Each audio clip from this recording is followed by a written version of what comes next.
احنا دابا في العرض الثاني للمسرحيه بمدينه مكناس بعد العرض الاول بمسرح محمد الخامس. انا متحمسه بزاف نجي نشارك هذا العرض الثاني، تنشاركوا في مهرجان خشبة مسارح العالم. واللي كنتمناو ان العرض يعني ياخذ واحد بعد يعني اكثر صلابه واكثر تلاؤم بالاجزاء ديالو. مسرحيه كتهضر على واحد الفنانه، واحد ممثله ديال المسرح، كترفض تخرج تلعب العرض ديالها، ومن خلالها واحد العرض ديال اكثر من ساعه ونص وهي كتعاود لينا على القصه ديالها. المهم مسرحيه انا بالنسبه ليا من كنعتبرها من احسن المسرحيات اللي لعب، كنحس بها مزيان وكنتماها في هذه الشخصيه.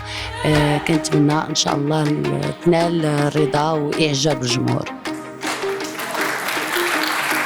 تورني ان شاء الله باقا ما تحدداتش، يعني نهار تحدد ان شاء الله تورني. الظاهر ان يعني غيكون عليها تواصل، والظاهر انه يعني الاصداء ديال العرض الاول بمسرح محمد الخامس خلقت واحد افق ديال الانتظار بزاف الناس من خلال الاتصالات ديالهم، من خلال التعليقات ديالهم على وسائل التواصل الاجتماعي، باغيين يشوفوا المسرحيه. وكنتمنى انه الجمهور يجي يتفرج ويستمتع.